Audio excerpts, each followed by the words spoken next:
Welcome back, everyone. Thank you very much. In a change to the advertised schedule, I'm Dan Hawcutt. I am not Rachel Daly, but I'm chairing the next session. I'm a professor of paediatric clinical pharmacology at the University of Liverpool and at Alder Hey, and I'm really very excited about this. So we have the opportunity to talk about long-acting therapeutics in children, and because we're behind time, I won't waffle. So first of all, can we welcome Professor Archary, who is a professor in clinical medicine and paediatric infectious disease specialist in the Department of Child Health and Paediatrics at the University of KwaZulu-Natal and the Victoria Mungai Hospital. He specialises in the management of children with infectious diseases, and he's also vice chair of the therapeutic something committee, and I can't read my own handwriting, which is a humble embarrassment to myself at Impact. And Prof. Archary. Actually, all respect, that was actually my writing. So what I've done is really taken this really to heart and spoken about pediatric health priorities and really looking at more from a much more broader spectrum, looking at in terms of identifying where the need is greatest and where do we need to focus our energies in terms of disease spectrum in order to make the most amount of difference to the children who have the greatest burden of disease and the greatest difficulty from these infections. And overall, I think what we want to do, and I think the idea of all of us here, is really to decrease the mortality and morbidity from childhood diseases. And there's been a tremendous progress in terms of childhood mortality, and there's been almost a 52% drop in terms of the under 5 mortality. However, that progress has slowed. And much of that has really been due to changes, improvements in terms of vaccinations, improvement in other healthcare systems. But certainly, there's a large number of children, especially children under 5 and newborns, who are dying from diseases that are preventable and treatable. And much of that is consequences of unequal access to healthcare, nutrition, protection, especially under the most fragile and underserved populations. And I'm so glad to see many of the regulators and other colleagues from Africa who are here to represent many of these children from these areas. And if you look at the mortality rate by country, Sub-Saharan Africa and Africa in general and Southeast Asia bear the brunt of many of these high rates of infant and childhood mortality. If we look at the mortality rates by age and cause of death, and I won't go through each one of these, but just to highlight, if you look at the neonatal rates, much of that mortality is due to perinatal, birth asphyxia, and perinatal infections, but also to some extent some neonatal infections. And much of that is related to obstetric care, and I'll leave it to our colleagues in the obstetric area to deal with. But as you move along into childhood, into the under 5 and beyond, infectious diseases increase in terms of the predominance in terms of infections. Similarly, when you go to children between 5 and 9, and in adolescence, childhood infections and infection-driven mortality is a huge burden. But when you think about mortality from an infection, it's all not that simple. And in this study, this is from the CHAMPS MIP, and they looked at looking at infectious disease, causes of mortality, and they looked at minimally invasive autopsies in these children using PCR technology. And it's a really complicated slide, but what it really shows you is that there's an interplay between underlying diseases, other infections, and then the final cause of death. And often it's not just a simple one infection resulting in death. And there's often this interplay between these several different aspects.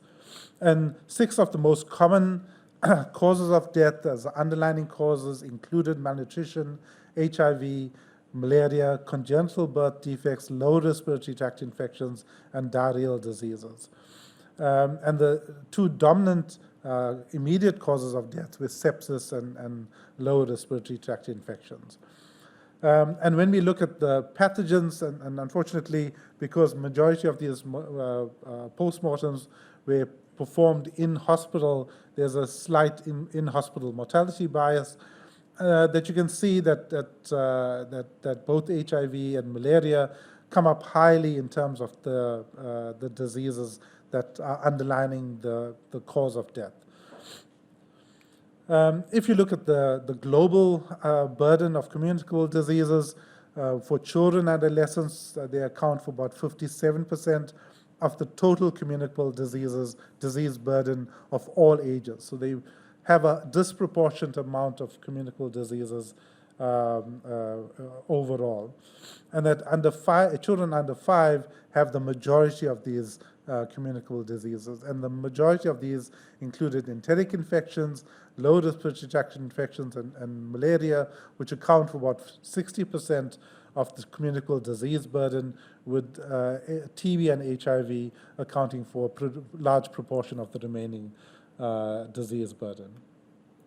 So if you look at the priority communicable diseases for children and adolescents, so leaving out enteric infections, which really can be really sorted out by improving sanitation and water supply in general, supply to families. Lower respiratory tract infections, malaria, tuberculosis, HIV, and other infections are a major driver of both mortality, but also of morbidity for children, especially living in low middle income countries. So I'll go through each one of these and I'll see how long I can spend on each one of them. And we'll look at what are the key areas that we need to focus on as we deal with each of these specific areas. So in terms of lower respiratory tract infections, and this is data from the PERC study, which looked at the cause of severe or very severe pneumonia for children admitted with a pneumonia, and in over 7 countries in 9 sites in Africa and Asia. And overall, what they found was that RSV, or respiratory syncytial virus, accounted for 31% of identified pathogen. And that's a huge shift from where we predominantly found Haemophilus and pneumococcal disease, a predominant cause. There's a more shift to viral causes. Although we still see Haemophilus and pneumococcus there, it's moved down in the table.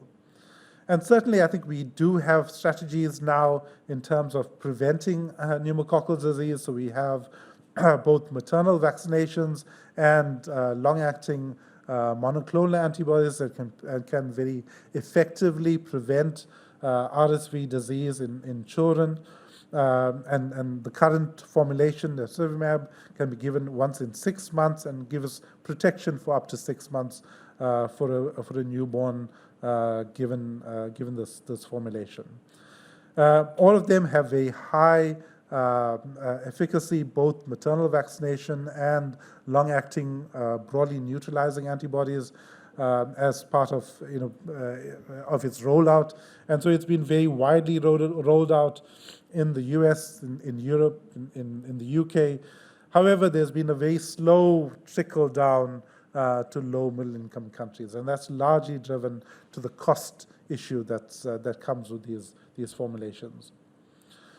And there's a knock-on effect in terms of that RSV has on antimicrobial resistance, because the largest driver of antibiotic usage is the use of antibiotics for treatment of viral infections.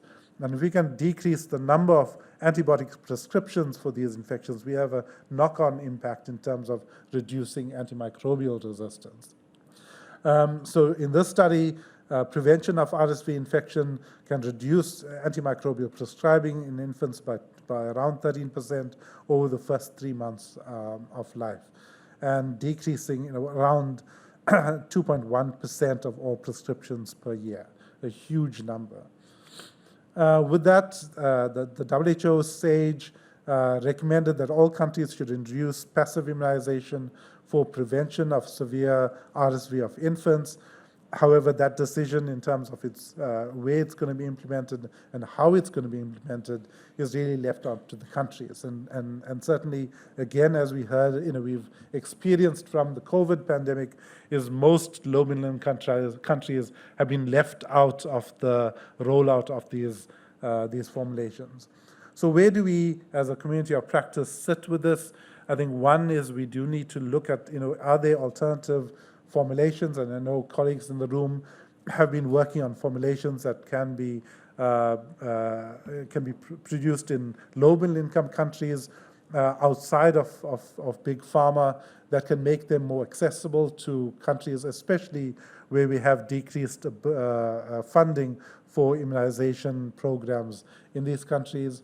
Again, we need to look at a system of production of these formulations that allow them to be adaptable.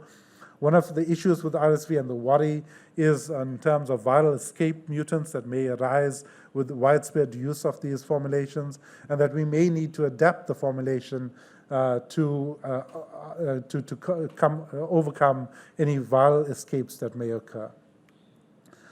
In terms of malaria, and again, I don't need to speak to this crowd, that malaria is a huge issue, and the WHO region, the Africa region accounts for majority of both AIDS, malaria cases, but also deaths.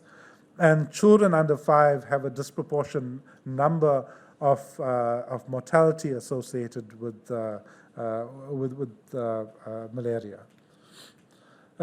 So when we look at how do we prevent malaria, so we do have very effective treatment, again using combination anti-malaria treatment, but there is a need to look at malaria prophylaxis, and certainly both in terms of seasonal malaria prophylaxis to high-risk populations, and that includes children under 5 and also pregnant persons, where we can provide, even in people living in an endemic area, to provide that seasonal protection during that period, and then intermittent prophylaxis during pregnancy.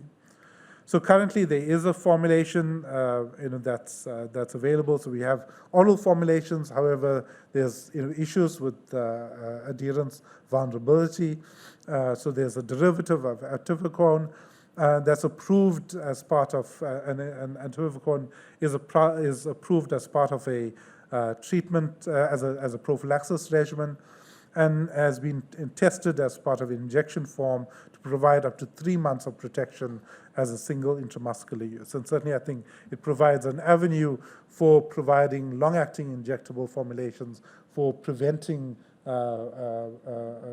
malaria in vulnerable populations. And then moving on to tuberculosis, again, that TB is a huge issue.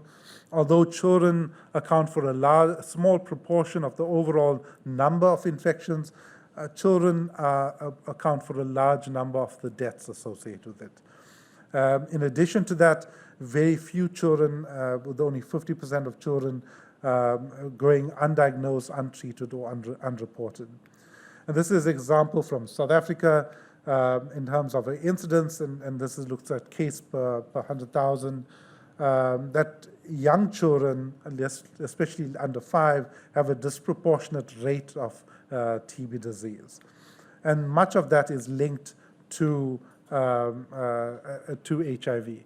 And you can see our numbers of TB cases increased over the course of the HIV pandemic, and with widespread access to antiretroviral treatment, the numbers of TB cases have decreased. And as we look at the roadmap towards the ending pediatric TB, I think the 2 areas where we can intervene and improve care is really around improving the access to treatment that people can adhere to. The current regimens of 6 months of multiple treatments that are often difficult to take and difficult to tolerate is problematic. For prevention, the long duration of treatment in children have to take 6 months of INH. The short course treatments have been slow to trickle down into younger children, especially developing formulations that are applicable to use in younger children. So we do have an opportunity to look for avenues to use both new formulations, and there's new drugs that are available that are amenable to long-acting formulations, both for prevention but also for treatment of TB, including children. In addition to that, there's several strategy trials, and I just called up this one. So the SMILE TB study was looking at a shortened TB regimen for drug-susceptible TB and shortening the course of TB treatment from 6 months down to an 8-week course, so decreasing that course for an uncomplicated TB. So again, the opportunity for finding long-acting treatment, shorter durations of course, comes together to give us an opportunity to decrease in the duration of therapy, especially for long-acting treatment. And then for HIV, again, for many of us in the room who deal with HIV, there's a huge gap in terms of the treatment algorithm in terms of the 95 for children, and even though we have improved formulations and moving to dispersible formulations that are better tolerated for children, our suppression rates in children remain low. And that's largely driven by adherence challenges that go through this issue of children need a caregiver to give treatment every day, which complicates the treatment. And we do need to look at opportunities to remove that the challenges of giving daily oral treatment to a child. And certainly, again, long-acting injectable formulations have a huge place, both for postnatal prevention, but also for chronic treatment. And I stole this slide from Ethel, from a summary from the last LEAP formulation. And one of the difficulties really to try and find, alternatives that fit together. So we know that CAB, RO, LEN are available in terms of long-acting formulations, but all of them have slightly different timelines. So, LEN, we're going to give it 6 monthly or a year. CAB, we can give it, 2 monthly or 4 monthly. RO, the problem is many of our children have received nevirapine, and we may not be able to use it in majority of the children. So we're stuck with drugs that have different timelines and make it difficult for us to use it. So we do need to use the vibrant pipeline that we have in order to looking for opportunities to develop formulations in combination to move this forward. And then lastly, I wanted to bring up the issue of syphilis. There's large numbers of syphilis across the globe, not just in Africa, but across the US and Europe as well. And a large number of this is really due to missed opportunities. So from this study, almost 51% of this was treatment issues, inadequate treatment or no treatment. And if you've had to administer or had to watch someone received a bicillin injection, you would know why no one comes back for their injection.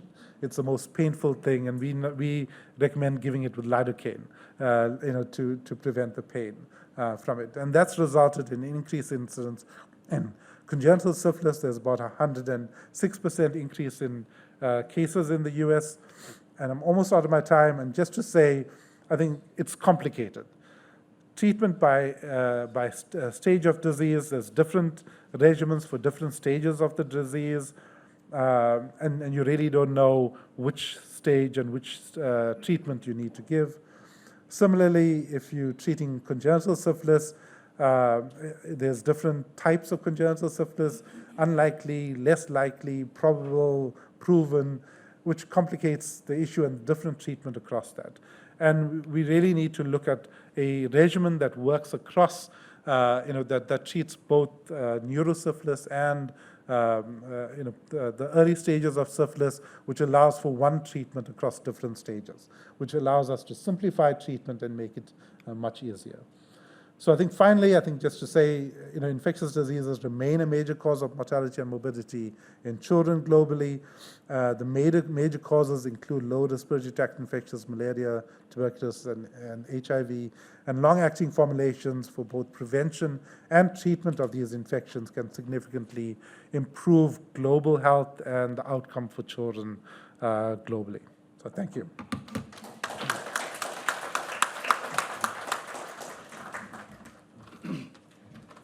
Thank you very much. And on that call for action, we're now followed by a pharmacometrician. So Professor Capparelli is next. He specializes in pharmacometrics, and his work includes novel approaches to therapies for infectious diseases, including monoclonal antibodies and long-acting formulations. And he'll be discussing pharmacokinetics and safety considerations for long-acting therapeutics in children. Thank you very much. Thank you.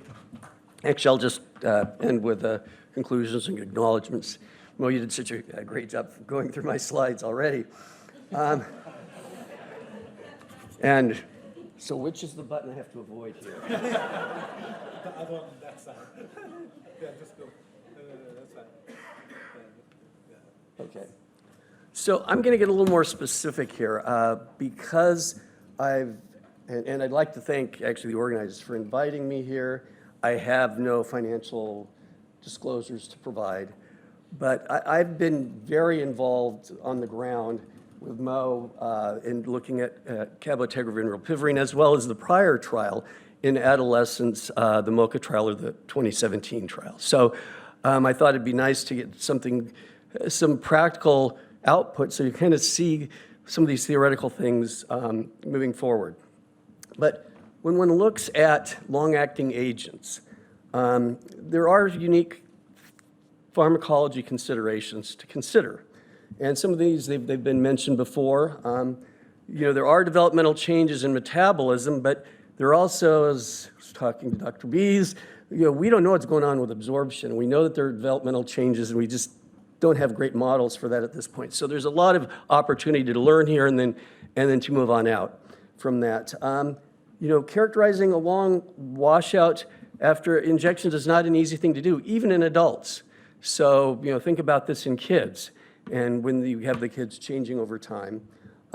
We also need to have sort of early exposure targets. We can't wait to dose to steady state to say, oh, this dose is okay.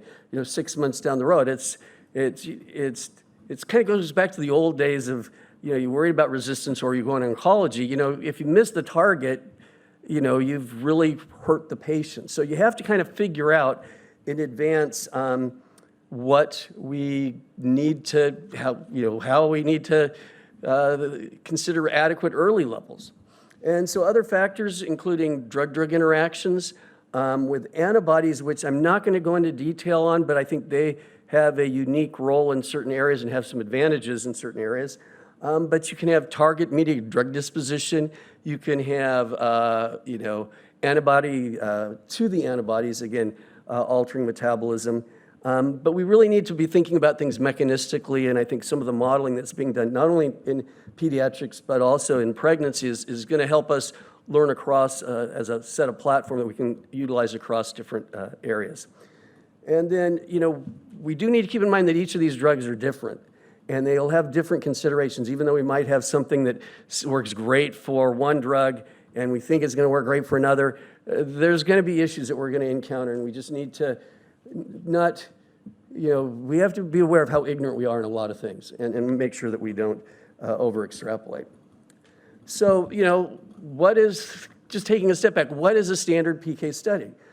Phase 1 in an adult, we often will just give a single dose, wash it out, and generate some PK parameters, okay? Or alternatively, you can actually dose to steady state.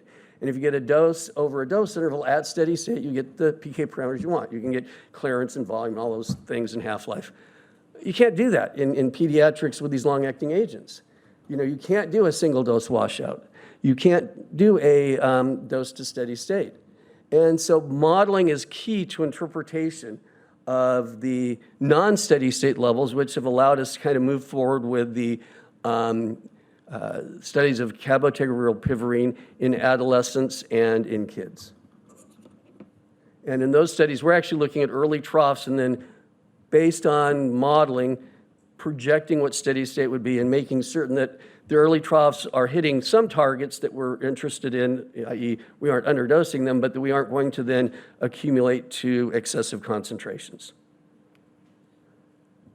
So within the long-acting agents, because there are a number of applications, especially in the newborn, of BNAbs, it's important to recognize those are different than the key issues for the current long-acting agents and cabotegravir and rilpivirine, and lenacapavir would fall into this category. One of the things that is clear is that at least for these agents, if there hasn't been prior class exposure, they're all very potent and they all work great. I mean, that if a lot of the issues is having enough drug there and being able to get the drug to the patient. That's not the case with the BNAbs. So BNAbs, you actually have a lot of upfront resistance, even though they haven't seen the BNAbs. And so a single BNAb is not going to do the job in different populations. And so the studies that are moving forward are often using these in combination, not as monotherapies. The other thing is the main thing that makes them long-acting is the standard small molecules. It's prolonged absorption.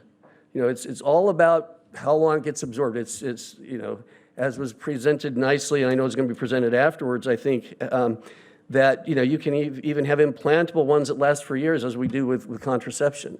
But it's an absorption issue. Whereas for the BNAbs, they're slow metabolism, and it's not by the standard drug metabolic pathways. It's by the body's reticular endothelial system, and it's sort of a standard protein turnover. So there's different issues involved there.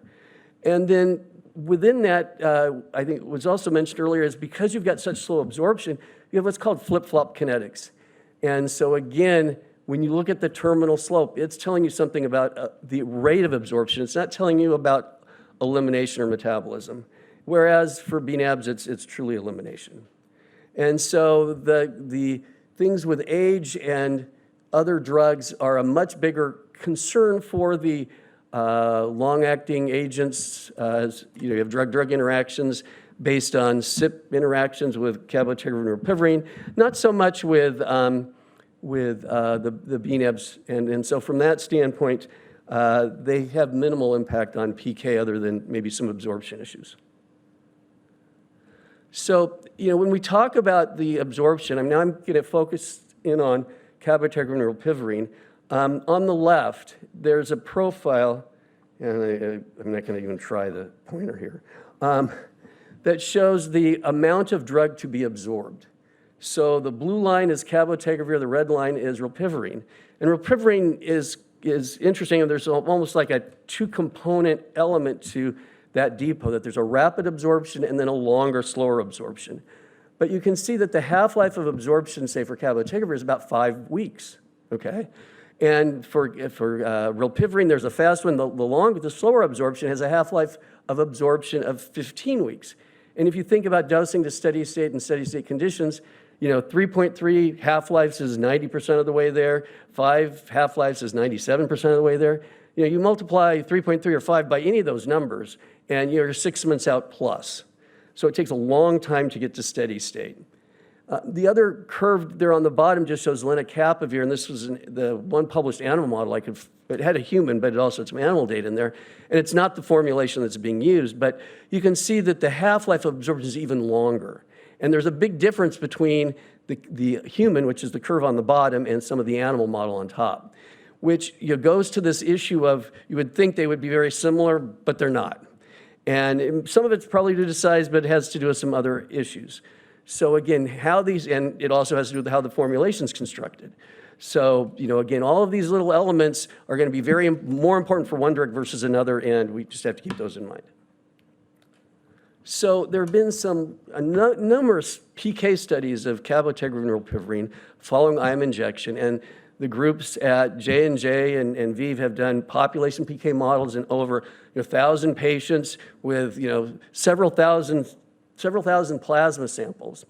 And they've come up, these are forest plots, and I don't expect you to be able to read this, but that in one case, all of the variability for rilpivirine was linked to oral clearance or AUC. So it basically told you what average steady state differences were.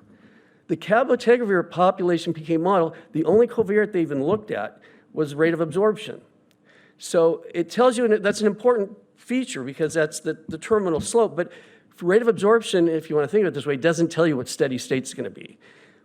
The other thing you can see is there's a lot of, what I'd say, more interesting or unusual factors that were key. So things like needle length. Okay, well, we don't, for oral therapies, we don't worry about needle length had an impact.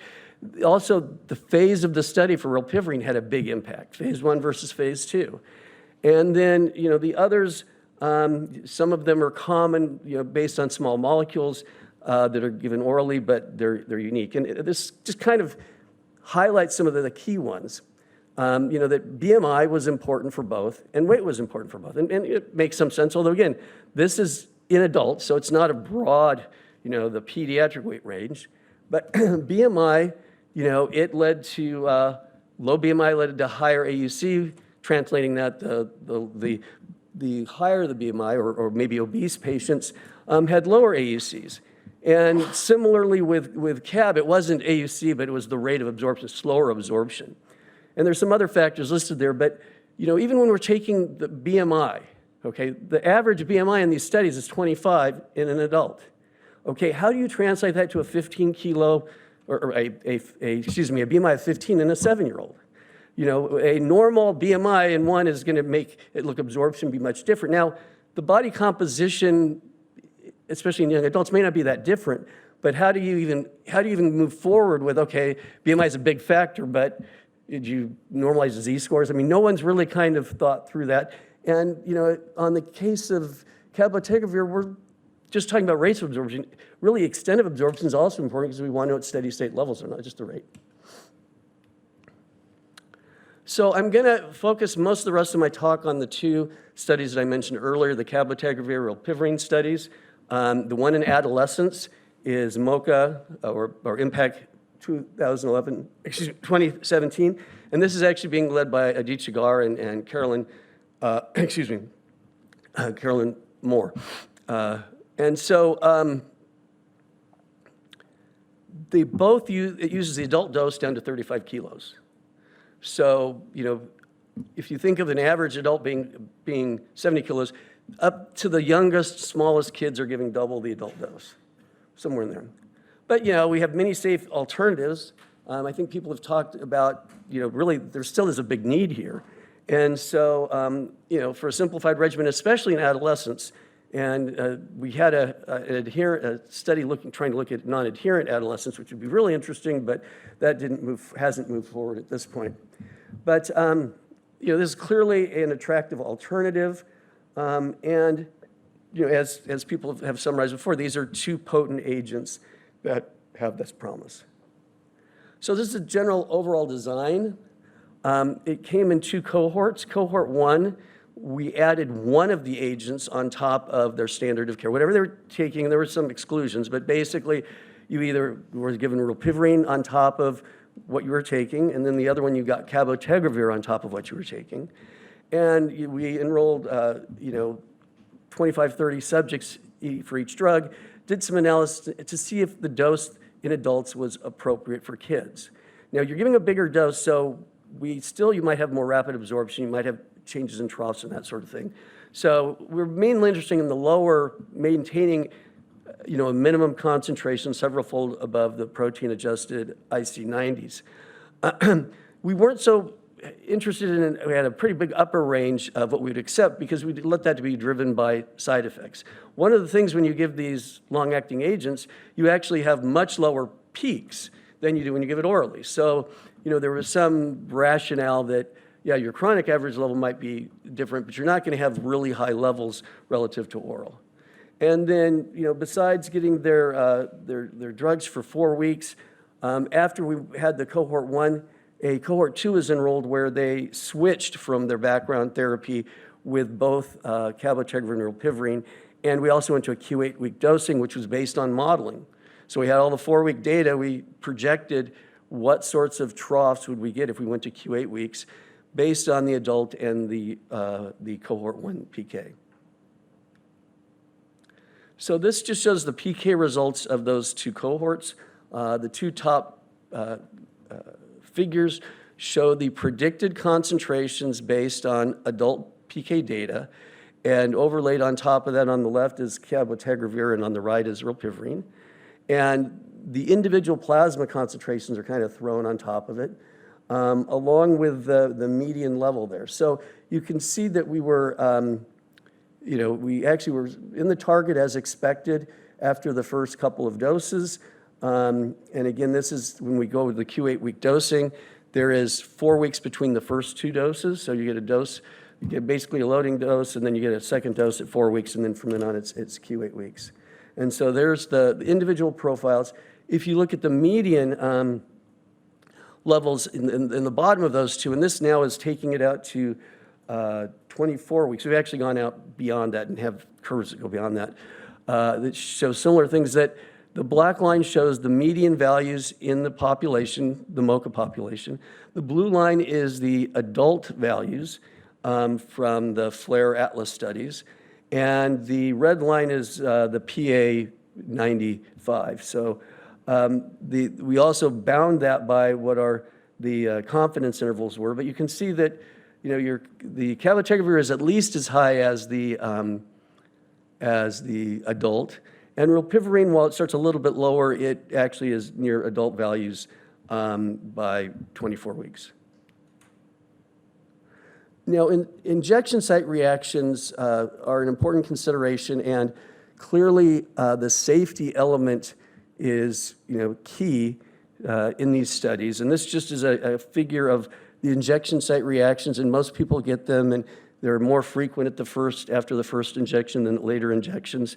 This is not terribly different from what's been seen in adults, but the key issue here is that, again, while a good chunk of individuals have had pain reaction, all of them reported wanting to take the injections over taking the oral meds every day. So I mean, it's there, but it's tolerable, and when you let them weigh the benefit risk, they give you that sort of feedback.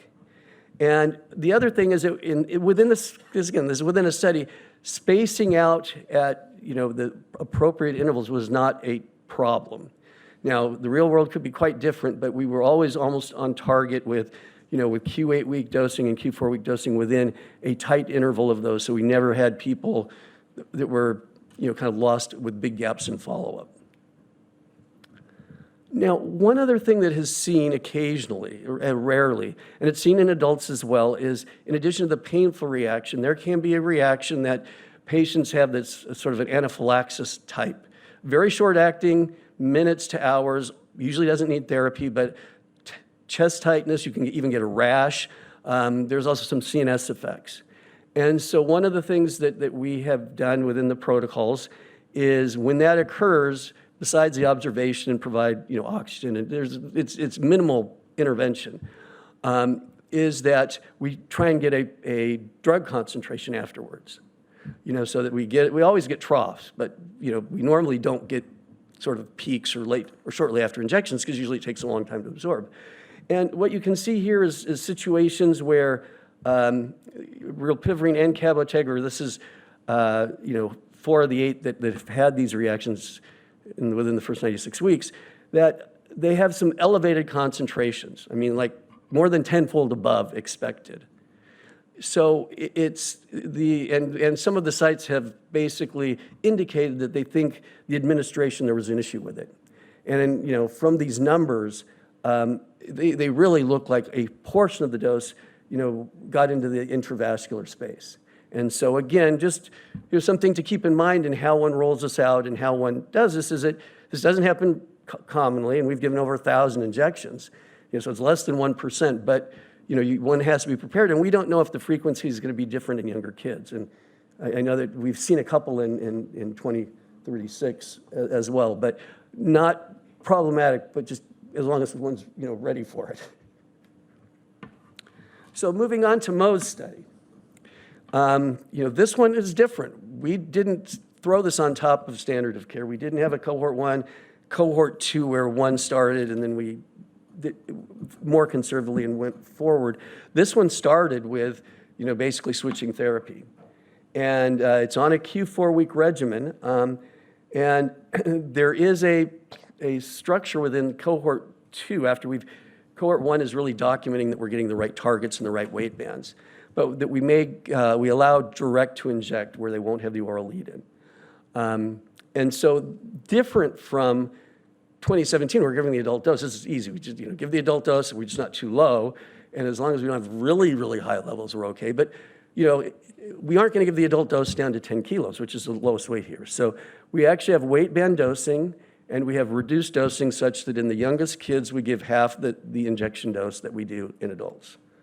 And that's just the dosing table for this. But again, it's based on the standard WHO weight bands.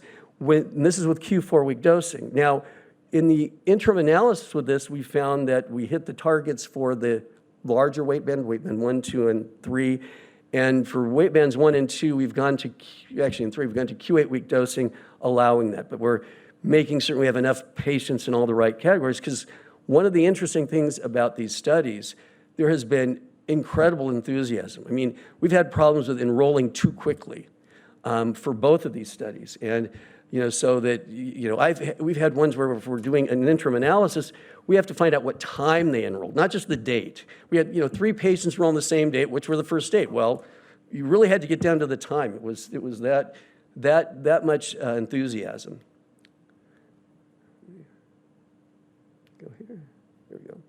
So, Mo presented this at CROI this year. These are the PK profiles of the first 3 weight bands.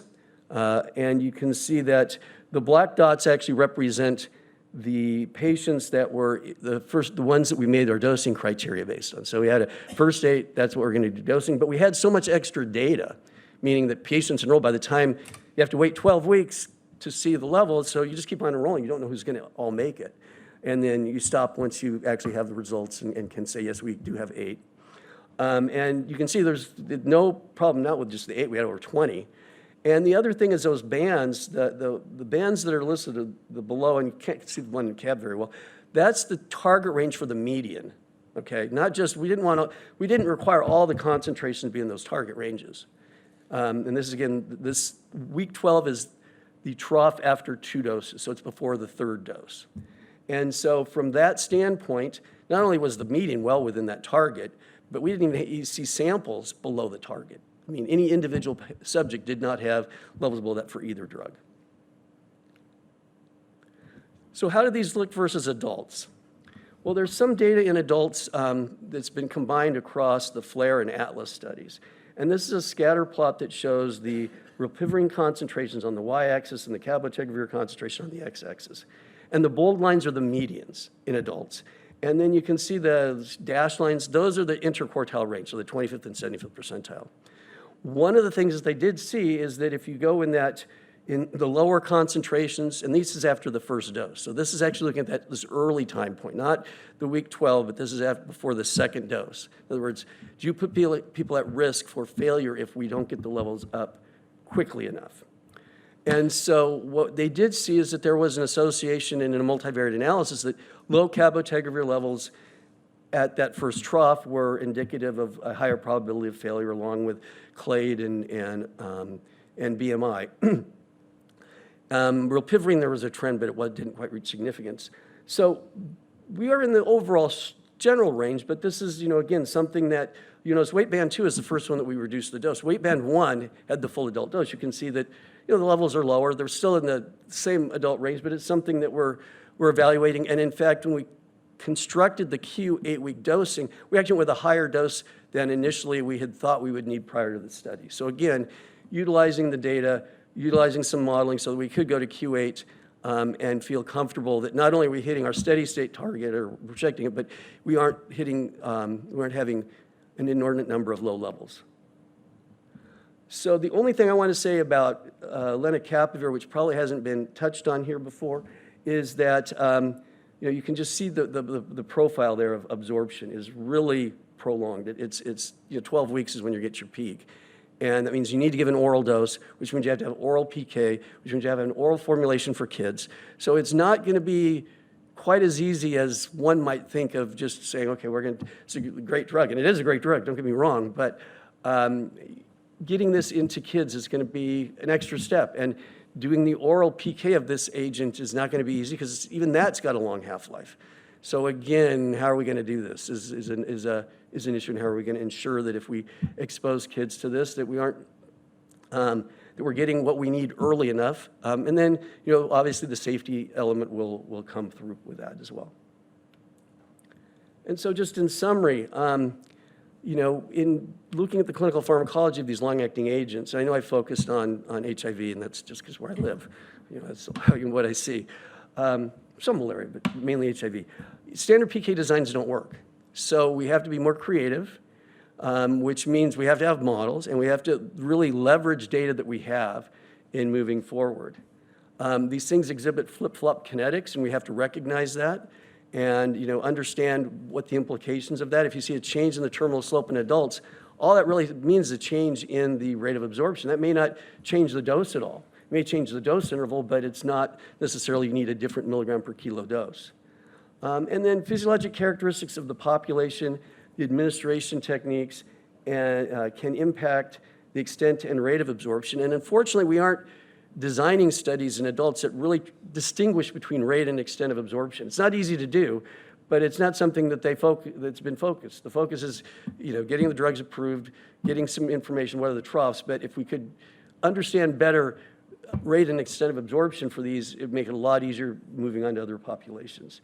And, we do need to use these drug-specific models to promote rapid assessment, otherwise, these studies would take way too long. And just some acknowledgements, and this is way too short of a list, not only at UCSD, but worked with a lot of people with an impact and great PIs, most of them listed there for some of these studies, but also the officers of program managers. So these studies are huge, and I commend Mo for the number of studies, the number of emails, the number of and the infrastructure gets support from it, but the amount of work that goes into these is incredible. And obviously the patients themselves too are critical in the sites. It's having that communication is really important. And then just leaving, I like to see a picture of my home, and this is if you guys get to UC San Diego, this is what you get to see. This is gorgeous too, so.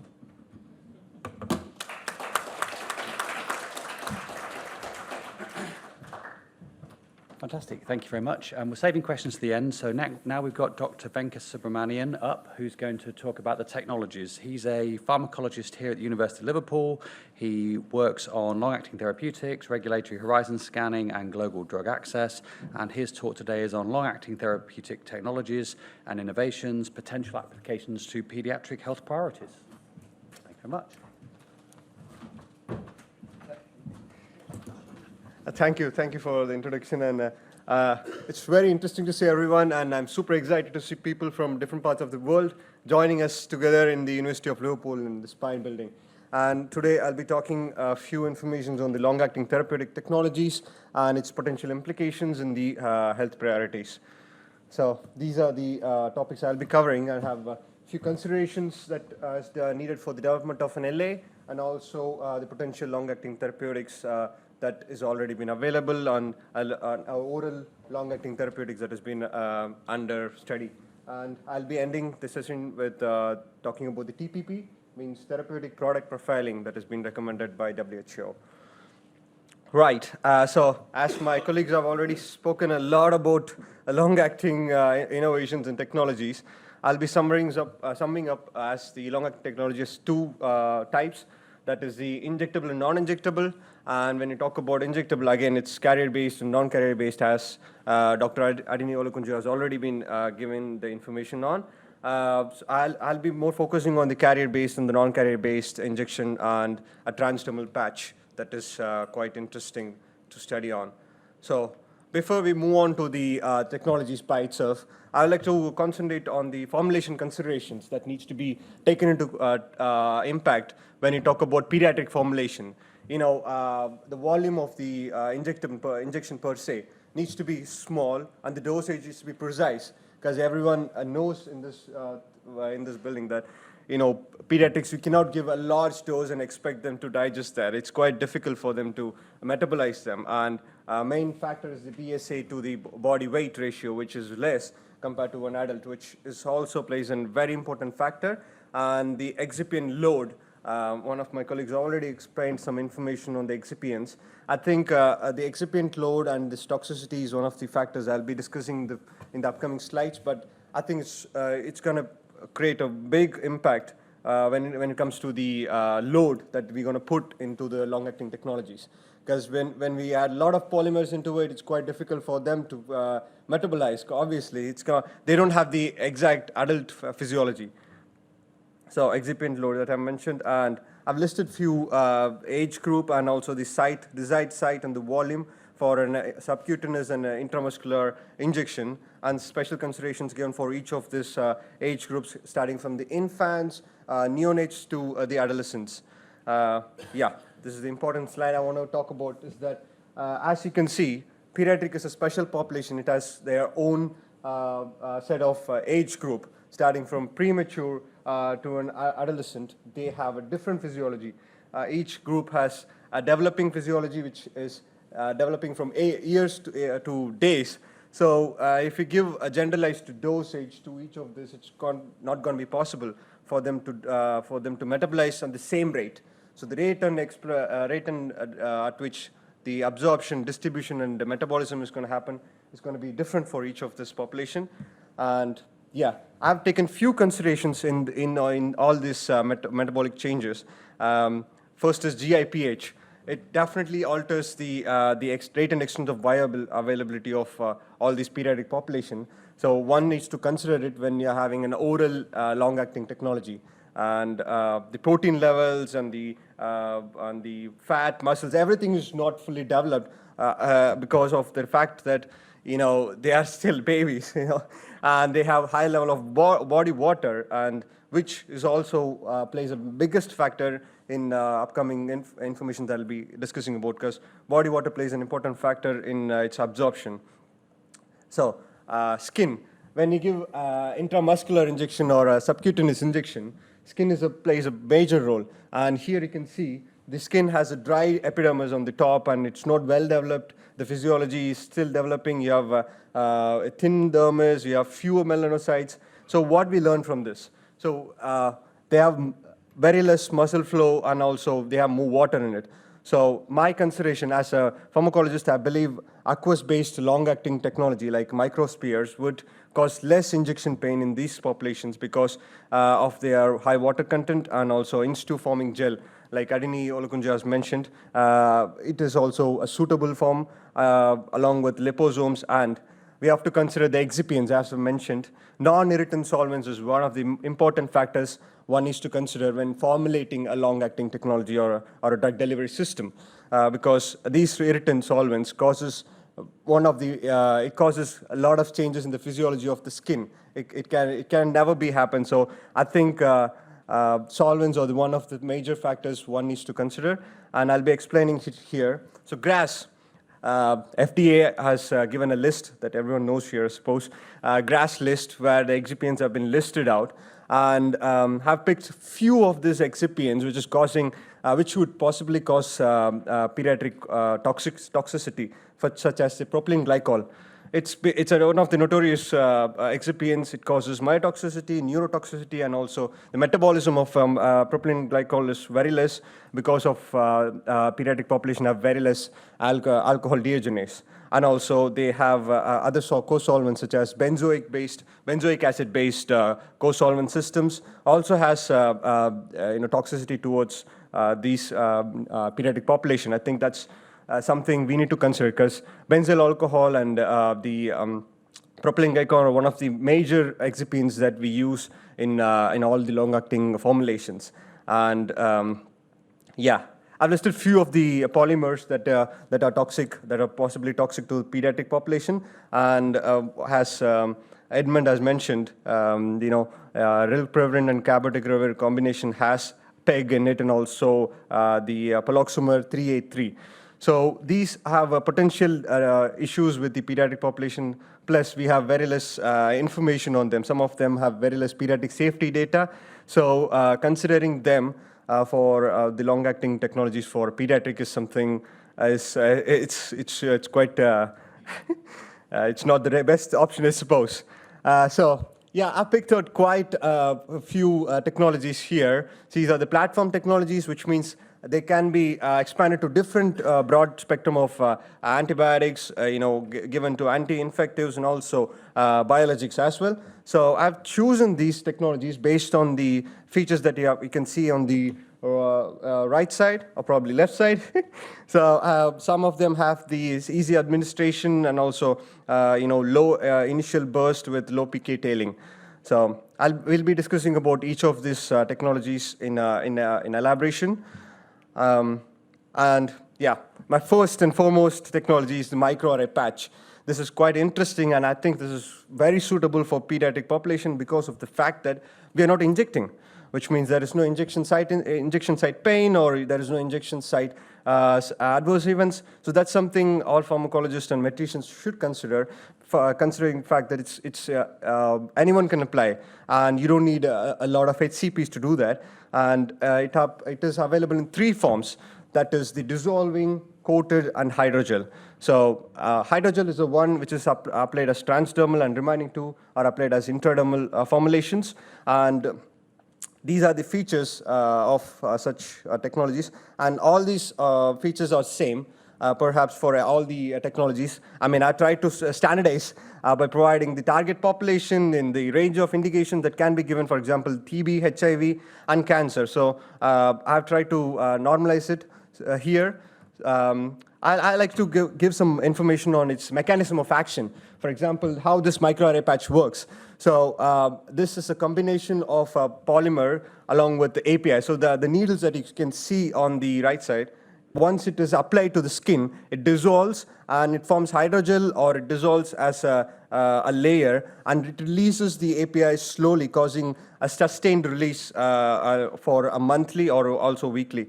They are also doing studies on large patches, which also for cancer as well. So this is it can be implemented in a wide range of small molecules, biomolecules, and also vaccines. I've also given log P range for small molecules. So any pharmacologist would like to do it, they can try it. So yeah, this is the difference between the hydrogel forming, the dissolving, and also the solid coated microneedles. You can see the difference in the wear time. I would like to highlight that because hydrogel is the one you have to wear until the end of the course. However, the other 2 are just like 4 minutes. You just wear for some time and you can remove it. It's like it's like a Band-Aid. You can just remove it after some time, which is really good when it comes to pediatric population, I suppose. You don't have to give them, a long-term injections. So this is something very important, long-acting HYFC fusion technology. So this technology is based on proteins, and it's already approved. There is one approved drug in Indonesia. It is a combination of API on the top, and it has 2 things. One is the IgG and IgD on the bottom. So it combines each together, binds to the blood vessels, and it acts as a reservoir there. From there, the drug is released slowly, which causing the sustained release. So this is one of the important drug technologies that can be implemented, which is not yet studied. However, they have a few of their pipeline products, which they're already studying with for childhood obesity and autoimmune diseases. And they have really high API loading. So, when you have high API loading, which means that you can give very less drug and you can expect a good efficacy as well. And yeah, TransCon technology. So TransCon is like a prodrug technology system where a drug is being combined with a linker and also a carrier. So the linker will be attached to the API and the carrier will be attached to the linker. So once it touches the blood pH, the linker will have a conformational change, which causes the cleavage of the carrier and the linker. So the API will be attaching itself to the receptor for producing the efficacy. I think this is one of the really good prodrug system that can be implemented in the pediatric population, considering the fact they already have some pipeline of a pediatric GHD, that is a growth hormone deficiency disease. And the frequency is once weekly. One of the biggest factors is that they use different types of linkers, which means it is customizable. You can customize the formulation based on the API. making sure that it is adapting to the transcon technology, and it can be implemented as an oral, as an IM or SC. Fluid crystal. So this is a classic a classic oil depot therapy where you have endogenous lipids that is binding to the API. So we have the API in the center and the the endogenous lipids adding as spines. As you can see in the picture, you have the spines of endogenous lipids and the API in the center. Once it is applied as an injection, as a subcutaneous injection, what does it do? It just goes in and the degradation starts. So lipid degradation starts, and from that point, the drug is released into the bloodstream directly. And it's biodegradable, and also it's pretty. It's already, they have few drugs in their pipeline as somatostatin, which has been used, and it's given as once monthly and once weekly.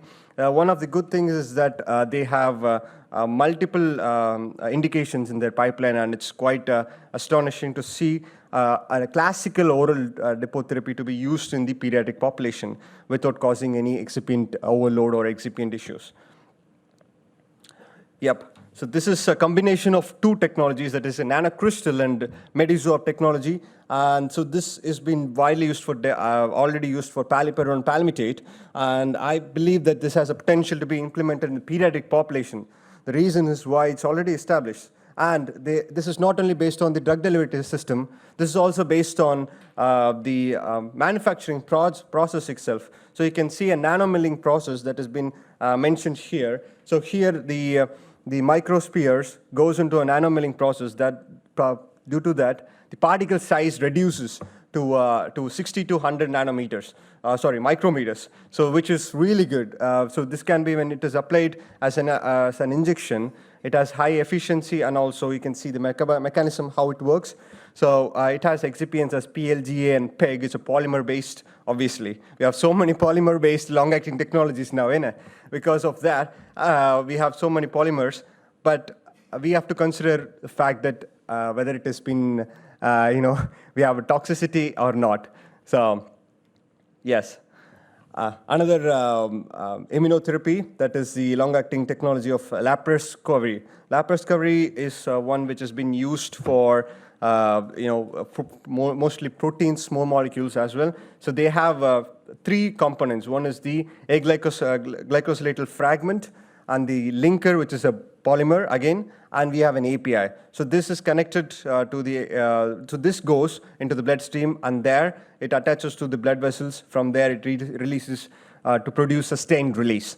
So this is also one of the the HYFC transcon technologies. It's similar to that. However, they already have few compounds that has been approved for congenital hyperinsulinism, which is one of the priorities of, as Mo has mentioned. So yeah. Yes. So this slide I included because of my colleague here. From last meeting, I understood that long-acting injections are probably not really suitable for pediatrics. The reason is this: needle phobia. So this is something not everyone would be considering, but this is biggest factor, and one of the important factors we need to consider is the side effects of injection, that is injection site pain. I've included here a graph. You can see that lenacapavir once yearly have injection site pain even for 7th day, and that is for, that's not for pediatrics, that's for adults. So imagine what's going to happen for the pediatric population if you give an injection and expect them to have no pain, or maybe pain for 1 or 2 days. No, it's going to be paining for them for a long time.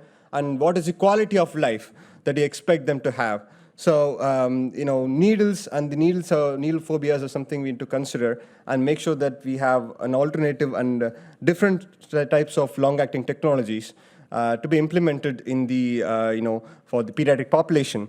I've also added few informations on limited level of PK data in pediatric population, as Edmund also mentioned, and also the reason why this is not suitable is because of the refrigeration.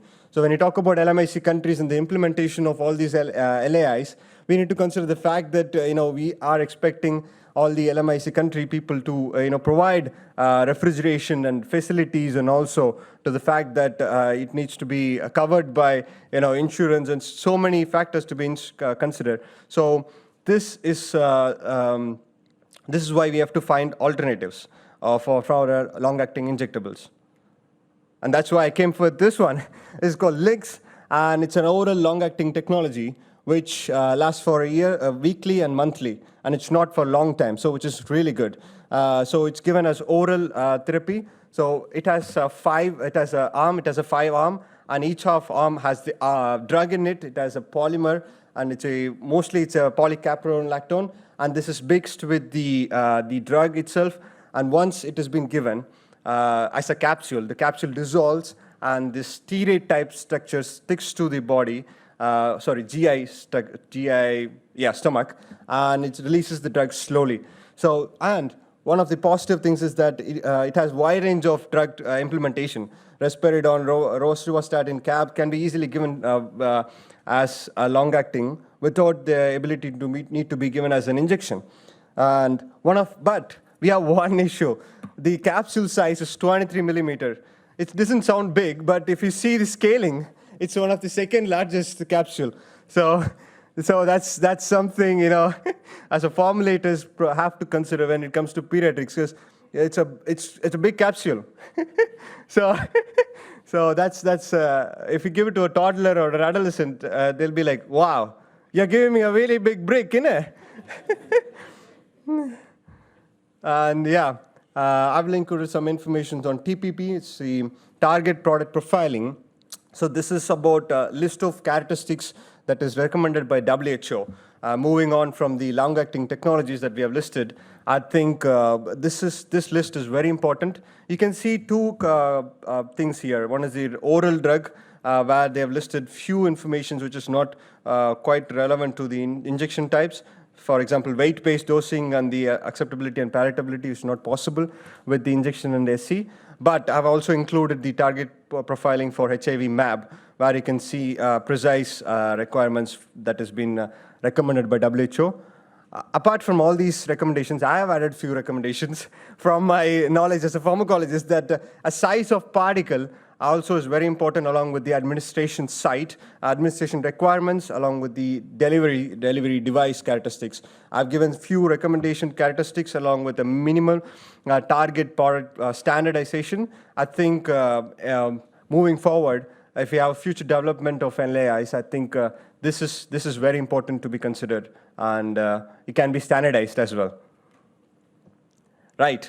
So a previous session, a lot of people asked questions on why this has not been widely used. I think lack of prescribing guidelines plays an important role in why LATs have been not widely, at least known, because we don't have much awareness on LATs. But still, if you think oncology still uses once weekly, thrice weekly injections that has been already used for a very long time. For example, I've added the approved drug list here. You can see nirsevimab, which has already been used for RSV, and I added some anti-cancer drugs and somatostatins as well, which has been used for a very long time.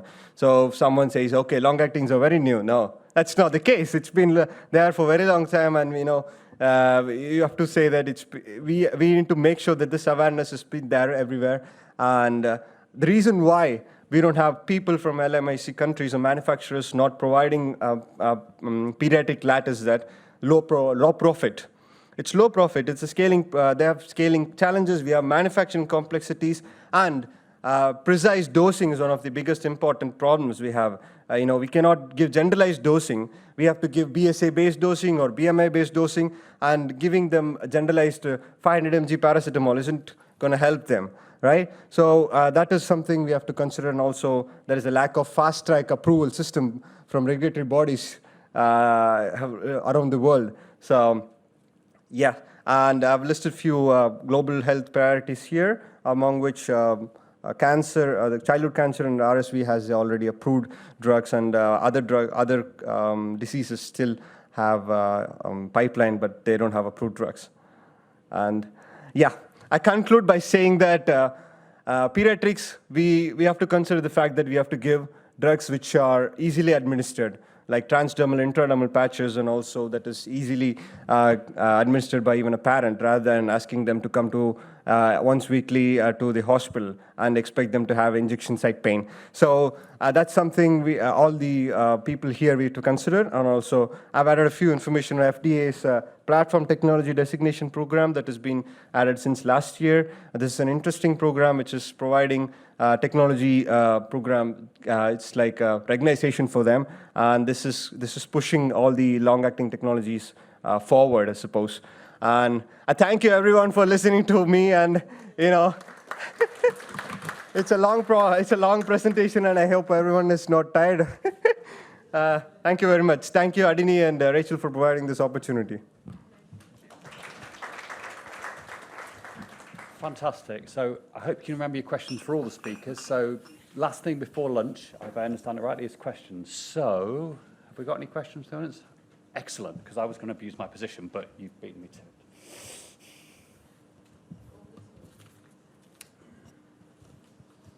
Thank you for those very, very interesting presentations, very insightful. My name is Grace Miheso from Kenya. I'm coming in with a social behavior change lens. And I'm just wondering, especially when you even think about the last presentation, where we're thinking about formulations, acceptability. So how are we really integrating these behavioral insights into the design of long-acting therapeutics for children and even for pregnant women?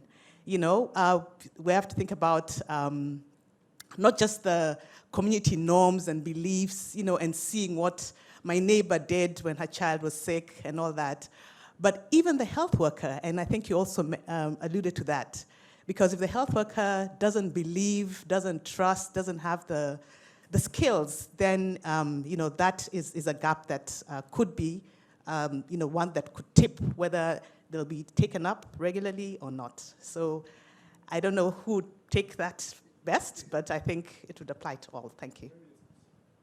So we've done some work. So again, I think it's really important because there is a bit of a trade-off when you move long-acting injectables into a pediatric space.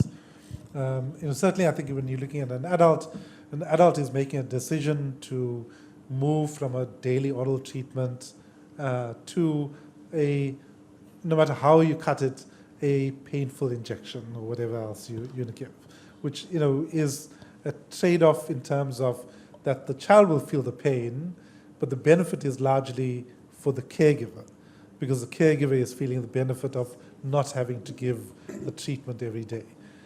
And so, there's, from a social behavioral point of view, we really do need to unpack that entire, what exactly that dynamic is, and how do they rationalize both from the caregiver perspective, but also from the child perspective, and to deal with those, that tension that happens.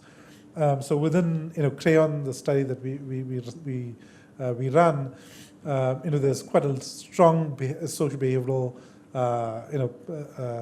section of the study, including quite intensive, both, caregiver interviews, focus group discussions, and questionnaires, ready to come to that, answer that question. So I think we do need to do more work in terms of understanding, how is that decision made, and what are the trade-offs that people need to make in their own minds to come to that decision. I think the one thing to say is that we're not saying that injectables should be for everyone. So certainly I don't see that we'll be giving long-acting injectables to every child who's on antiretroviral treatment. There's certainly ages where, and we've seen that even when we moved to dispersible dolutegravir, our suppression rates have not improved, and this is particularly in children less than a year and down to less than 5 years. And we may have to think about those peak periods where we are just getting good formulations, and we need to relieve that adherence challenges of oral treatment is a priority, and we need to think about it as a strategy to get them over that hump in adherence. The other one is probably in adolescence, where we need to, where there's difficulty in transitioning from from supervised treatment to self-treatment. So we need to think about it as a strategy to move towards, a long-term chronic treatment. Because unfortunately, no matter how cheap you make it, we are never going to get long-acting injectables to be as cheap as TLD. So I think we do need to see where's the best bang for our buck and where do we need to work towards that. And then I think the other thing to say is, we've done some work looking at long-acting injector, so your microarray patches, and some acceptability and feasibility work, both in terms of the patch, but other delivery structures in terms of how do you have to make sure that, even though you're applying the patch, you need to make sure that the microneedles, penetrate into the skin. So you need a delivery device to ensure that you are getting into the skin. And we've done some with dummy models and things with community members and healthcare workers. And there's a large acceptability of that intervention at a community basis. And we've done that in South Africa, and there was one site in Kenya as well where they did that work. So there's there's ongoing work, but there's a fair degree of acceptability of that interventions. Thank you very much. I wanted to ask about weight-based dosing regimen and flip-flop kinetics. And so, in my experience at least, it seems like weight-based dosing regimen are typically designed using allometric scaling for clearance and volume of distribution. So I really want to ask whether, when the PK is so dependent on rate of absorption, if these methods still work as well, or if we need more information about allometry and absorption and that kind of thing, and yeah, just general thoughts on that aspect. Well, that's a great question, and we don't have the information. So some assumptions can be made, but animal models don't, work as well as do with other routes of administration. I mean, I have the easiest, but the extrapolation and some of the physiologic modeling that one could do, or even population with allometric scaling, works really well, throughout. I mean, you look at the FDA data when they've looked compared to what they predicted when they were pretty close. So what we have been doing is when we put forward, and we have other issues with allometric scaling, the exponents, for instance, from adults don't really look like the exponents we're going to expect in kids. And so, as you scale down, in adolescents, we're okay going to 35. When you go smaller, we're off. So the same thing with the rate constant and the percent absorbed. So you will just, here's what we think. And there are people who are purporting a certain scaler for that that's, I haven't been impressed with what it's come from, but it's a starting point. And then you just do sensitivity analysis and simulation. But you do have to be careful. We work with a lot of partners. And it's really easy at the end of the day, and their goal is, like for adolescents, we got cabotegravir piperine approved in adolescents in both, more recently in the EU, but in FDA. And the PK that they do that on is the PK of all the adult data and the adolescent with our study. And you really have to look at the pediatric data real closely, because we're going to do that. They're going to do that again as we've added the younger group, is that when you've got, 2,000 adults and 100 pediatric patients, of which 50 are less than 20 kilos, it's really easy to fit a curve through that whole data set. It's going to be driven by the adults. So it's something we're going to have to be looking at, and it's something that we're very conscious of. Some of the early concentrations will give us a clue, but we have to get enough data, and that's one of the things we're going to be doing with both the combining the data from MOCA as well as the Crayon study, trying to look at the early concentrations with an emphasis on, we're getting good concentrations later on, but what's going on there, and especially if we start getting some of these direct to inject individuals, that actually will give us some better information about the absorption parameter, at least over those first 4 weeks, which I think is really important. And we'll get some of the other stuff later. Thank you. Question over there. Yeah, thank you. For me, I will pose my question to Professor Edmund. and it relates to the integration of the progress being made into the curriculum that is being used. As you specified, the standard absorption is different from the absorption during the long-acting therapeutics, and more often when students are still learning the basic, they are more focused on the standard absorption and how what need to be done to integrate into the curriculum the advancement made so that students will start thinking out of the box from the beginning, which I believe could even promote more innovation in long-acting. Thank you. Well, you know, again, it is difficult without data, you know, in the sense of knowing what to expect. I'll even back up a step. If you take a look at IM midazolam, we were looking at that as an antidote in a project. You look at IM injection of non-sustained release, and you look at adult and pediatric data, because you have to look across studies. You've got all those issues. It's tough to make heads or tails of, do you expect more rapid absorption? Do you expect different bioavailability? So there's a lot of issues that come into play. The one place that we actually can see some differences, or at least maybe make some, especially if we move into IM, the long-acting the antibodies. Now, they aren't long-acting because of release, but in terms of percent absorbed, rate of absorption, we can see some differences, and it has been seen with Versamib as well as with all the BNABs, that the absorption rate is different. It's more rapid in infants. And we have, that's the other great thing, we go down to newborns. And when I sense you get the broad age range, and we also have older patients in pediatric studies like the Totello study, et cetera, although that's mainly IV.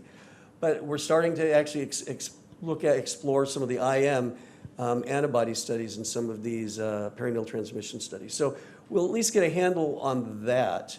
It's, you know, it's different because it's not, the release isn't really what's slowing things down, but it's not instantaneous. I think it'll maybe confirm some assumptions people have been making about, you know, rates of lymph flow that may impact things on our end of things, at least in the BNABs. But it's going to take trial and error, and even the animal models don't pan out that well. So, you know, it provides a lot of learning experiences to show this is what we expect, and what if it's twice as fast, or half as fast, or twice as much, just to see what difference one would see down the road. Thank you once again. Frankly, I don't envy any of you at all.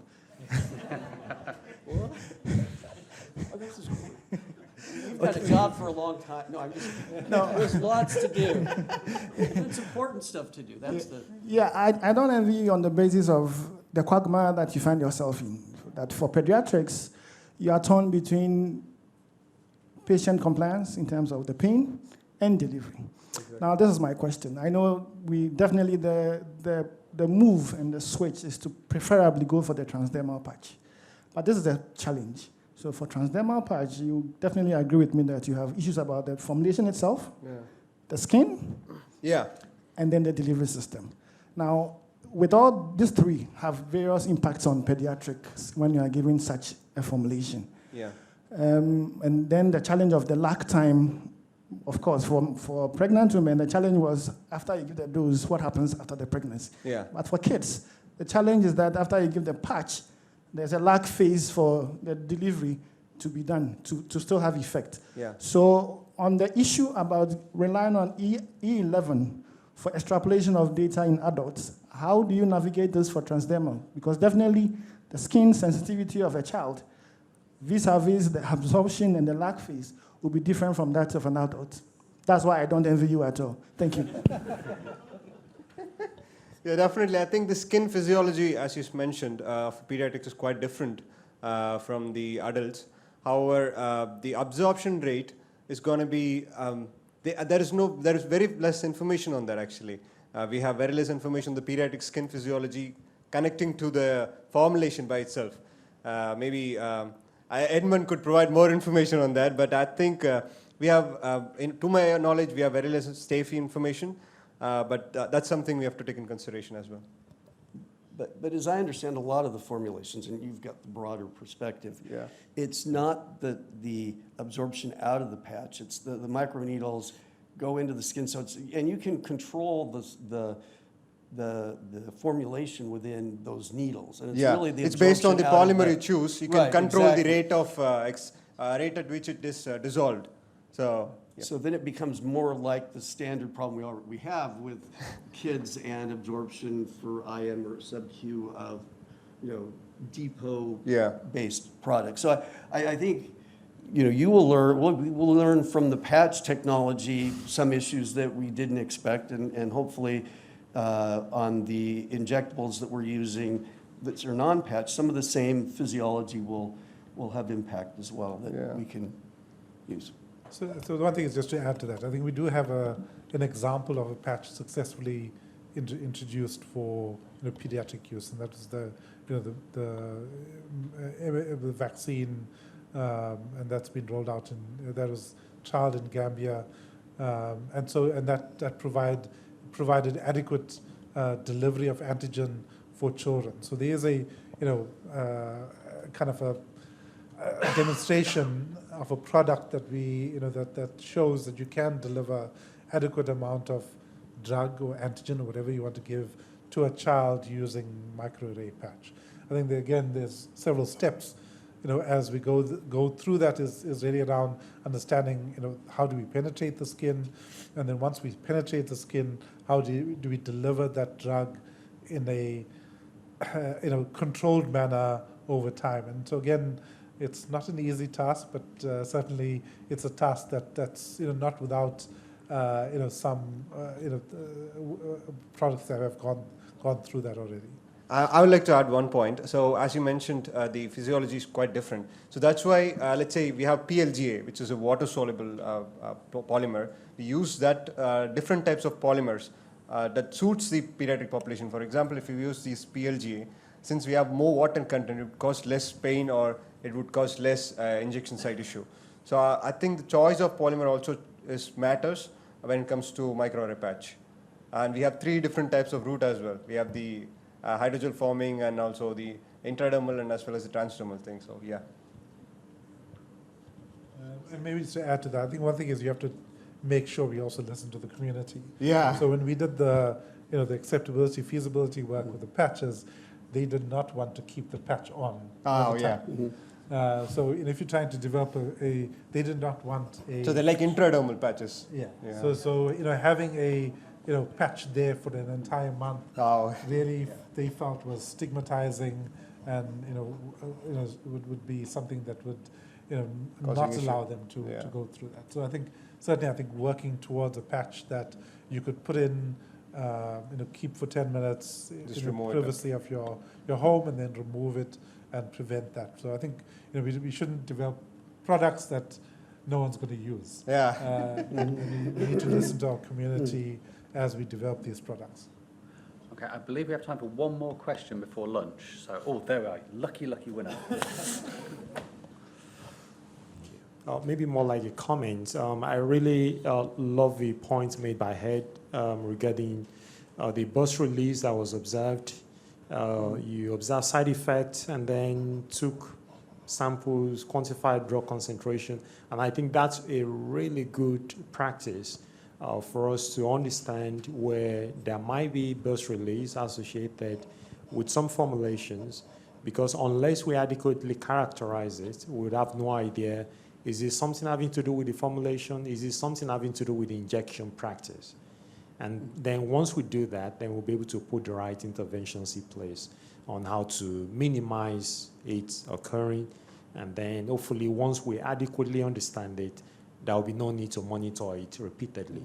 It's just a matter of when a patient is given the injection, if they have this type of experience, this is what you need to do. Maybe just have them lie down for X number of minutes, give them this. Once they're fine, they can keep going. So it's really good practice that I think will be good to adopt. And this is what you get out of well-controlled trials. That things are going to get out in the community, but having the infrastructure, having the trained personnel, having the people on the ground being able to characterize it. And what I didn't emphasize out of that, if you notice, maintain therapy. So this isn't even though it looks a lot like anaphylaxis, and then depending on who you speak with it, the mast cells are definitely irritated by something. But you can re-inject them, and these people come back, and it's not a end of therapy sort of thing, but it is something that one needs to be prepared for and have the structure there, and when possible, learn. Fantastic. Well, I hope you join me in a round of applause for excellent speakers. Thank you very much.